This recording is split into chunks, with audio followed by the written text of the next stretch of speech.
Em problemas reais de controle digital, alocamos funções específicas, como filtros ou a própria lei de controle, em tarefas específicas de um controlador.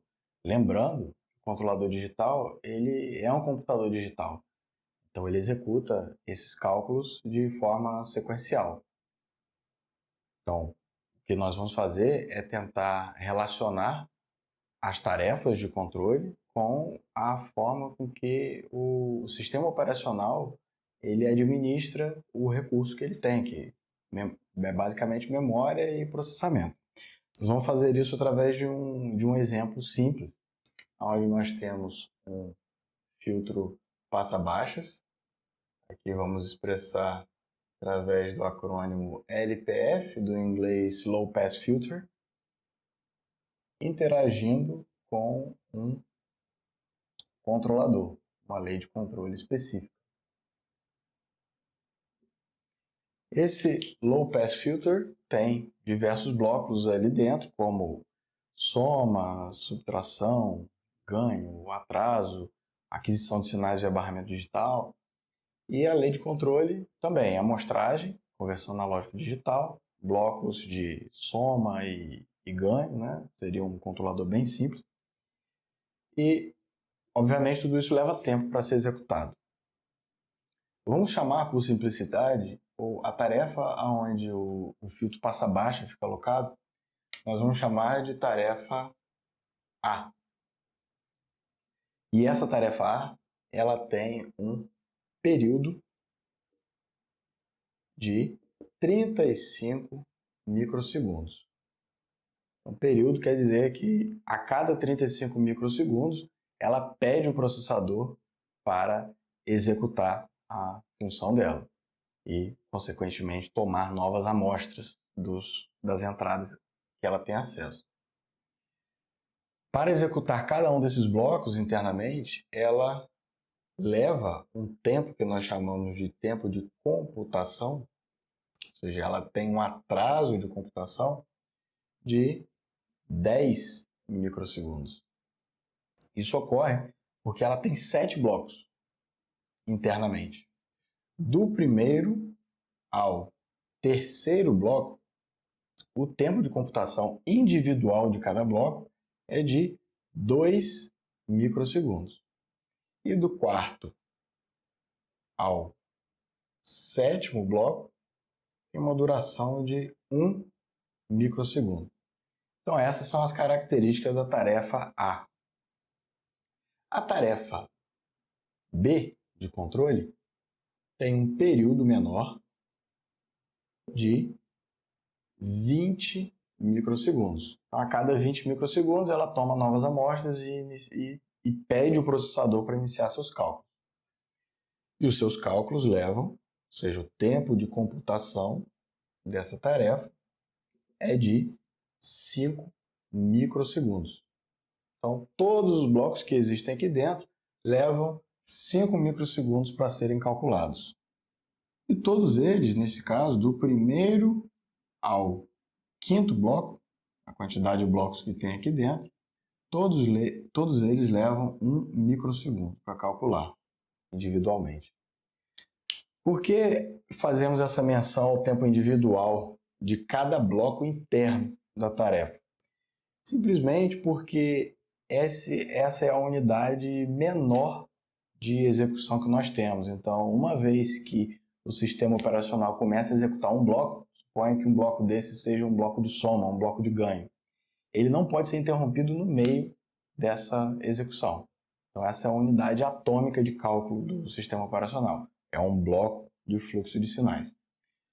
Vamos, para mais facilidade, vamos colocar uma legenda visual aqui nessas tarefas. Vamos considerar que a tarefa A tem cor azul e a tarefa B cor vermelha. A tarefa B é mais frequente, tem um período menor. E, de acordo com a política de taxa monotônica, temos um agendador ótimo para isso, o Rate Monotonic. E é esse que nós vamos colocar em prática aqui nesse exemplo. Para visualizarmos melhor, vamos escrever uma escala temporal aqui de ocupação do processador. Se o processador está sendo ocupado ou não. Então, vamos considerar aqui esse gráfico de ocupação do processador, onde no eixo horizontal aqui na abscissa temos o tempo e aqui vamos chamar de ocupação da CPU ou do processador. Vou botar ou simplesmente vamos botar aqui CPU simplesmente. Então isso significa que qualquer valor que colocarmos aqui na vertical significa que a CPU está sendo ocupada ou não, né? Então podemos até colocar entre parênteses aqui CPU ocupação. Bem, então alguns instantes são importantes aqui para nós. Primeiro, o instante inicial, 0, onde tudo começa. Consideramos que essas duas tarefas, no instante 0, as duas requisitam o processador. Quando as duas requisitam o processador, a tarefa B, pelo esquema que estamos utilizando, o rate monotonic, ela tem prioridade sobre a tarefa A. Então ela toma o recurso para ela, que é o processador, e utiliza esse recurso durante todo o tempo que ela precisa, que são 5 microsegundos. Então, vamos colocar aqui na cor vermelha os 5 microsegundos sendo utilizados. Então, 5 microsegundos, tarefa B. Então, durou lá seus 5 microsegundos e liberou o processador para a tarefa A. Quando a tarefa A tomou conta do processador, ela executou pelo tempo que ela precisava, que são os 10 microsegundos. Executou todos os blocos e liberou o processador para quem quer que seja que precise do recurso. Então, isso aconteceu no instante de 15 microsegundos. E o processador ele fica livre até os próximos 20 microsegundos, onde a tarefa A pede novamente. E isso não nos traz grandes problemas até o instante de 35 microsegundos, quando a tarefa B chega novamente. Neste instante, a tarefa B, ela requisita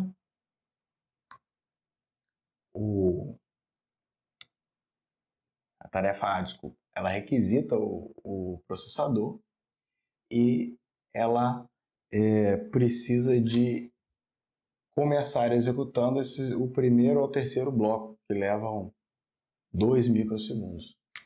Então, tranquilamente, ela executa lá os 2 microsegundos do primeiro bloco, mais 2 microsegundos do outro bloco, e aqui já se foram 4. Então, ela está em 39.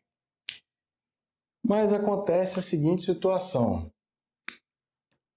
40 microsegundos é mais uma chegada da tarefa B. O período dela acontece novamente. Mas isso acontece no meio da execução da tarefa A. Ela vem executando o seu bloco, que tem uma duração de 2 microsegundos, e no meio dessa execução a tarefa B pede processador. Neste instante, como é o nosso bloco atômico, ele continua executando até o final. Aqui nós temos um caso interessante do que chamamos de inversão de prioridade. Então aqui ocorre este evento de inversão de prioridade.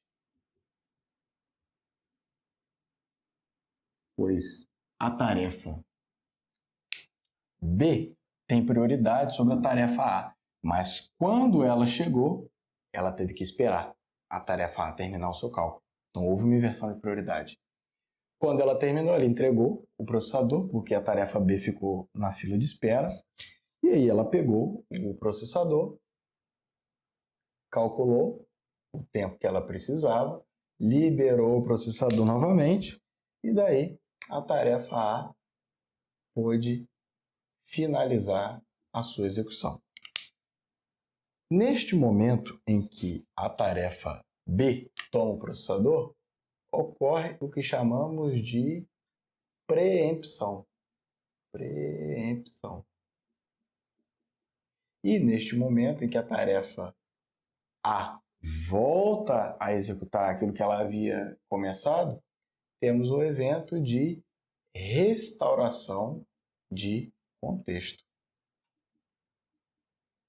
Então, tudo isso ocorre em tempo real, inclusive acontece dessa forma para garantia de tempo real e de uma taxa elevada com múltiplas tarefas funcionando ao mesmo tempo, que o FireRTOS dá conta desse agendamento e tudo isso é pré-calculado para sabermos se esse agendamento será possível ou não no que o FireStudio de forma offline.